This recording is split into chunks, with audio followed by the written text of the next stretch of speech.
Nabi Nuh alaihi salatu wassalam, beliau diutus oleh Allah subhanahu wa ta'ala kepada suatu kaum di zamannya. Mereka banyak yang menyembah berhala. Kemudian ia mengatakan kepada kaumnya, sesungguhnya aku bagi kalian adalah pemberi peringatan yang nyata. Janganlah kalian menyembah kecuali hanya kepada Allah subhanahu wa ta'ala. Dakwah yang diberikan oleh Nabi Nuh ternyata ditentang habis-habisan, di antaranya oleh orang-orang yang kaya di masa itu dan orang-orang yang punya jabatan besar di masa itu. Maka berkata para pembesar dari orang-orang yang menyekutukan Allah dari kaumnya Nabi Nuh, apa yang mereka katakan? Mereka mengatakan, hai Nuh, kami tidak melihat kamu kecuali manusia biasa seperti kami, dan kami tidak melihat pengikutmu itu ada orang-orang yang hebat, orang-orang yang besar. Mereka itu rata-rata pengikutmu, wahai Nuh, adalah orang-orang yang rendah kedudukannya di sisi kami, orang-orang yang kami anggap bodoh. Allah subhanahu wa ta'ala memberikan wahyu kepada Nabi Nuh alaihi salatu wassalam, sesungguhnya dari kaummu tidak lagi ada yang akan beriman. Hidayah sudah ditutup, tidak lagi ada yang beriman kecuali cuman sedikit dari kaumnya yang sudah beriman.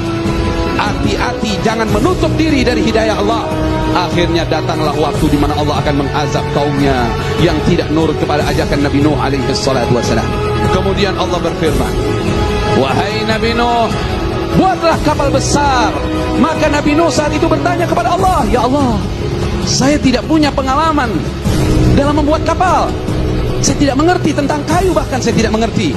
Kata Allah subhanahu wa ta'ala, bikin kapal besar itu dengan pengawasan kami dan petunjuk dari kami, kata Allah. Kemudian Allah katakan dalam mengerjakan kapal itu, kamu jangan lagi istighfarkan mereka, orang-orang zalim itu. Jangan lagi kamu ajak bicara dia tentang dakwah. Jangan lagi kamu doakan dia. Sesungguhnya mereka semua akan tenggelam, kata Allah. Ketika Nabi Nuh bikin kapal itu orang-orang yang menyekutukan Allah subhanahu wa ta'ala, yang memusuhi Nabi Nuh, yang biasa menolak dakwah Nabi Nuh, tiba-tiba mereka kangen sama Nabi Nuh. Kemana aja nih Nuh nih, katanya. Kata mereka, oh di atas bukit. Mereka datang ke atas. Apa tujuan mereka datang ke atas? Apa tujuan mereka datang kepada Nabi Nuh? Bukan untuk menerima dakwah, bukan untuk menerima nasihat, tapi untuk mencela Nabi Nuh alaihi salatu wassalam, bahwa setelah kapal itu sempurna, kayunya semua telah terbentuk, semuanya telah tertutup.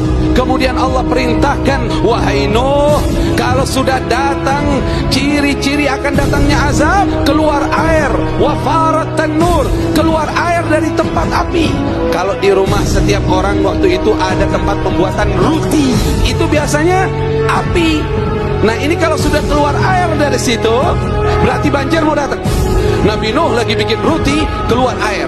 Kemudian apa Allah perintahkan? Segera datang kepada kapal itu, bawalah masuk ke dalam kapal itu hewan, semua jenis hewan, satu pasang. Kemudian wa ahlaka, bawa keluargamu wahai Nabi Nuh. Kemudian orang-orang yang beriman bawa bersamamu, dan tidak ada yang beriman kecuali sedikit. Orang yang beriman hanya 80 orang saja. Kemudian apa? Air keluar dari bumi. Air yang dari atas sama dari bawah ketemu, ombaknya seperti gunung.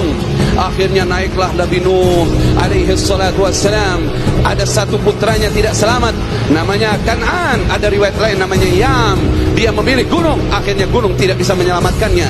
Dan berapa lama azab itu terjadi? Kurang lebih 6 bulan kejadian itu terjadi. Barulah Nabi Nuh dan pengikutnya selamat dari banjir besar itu.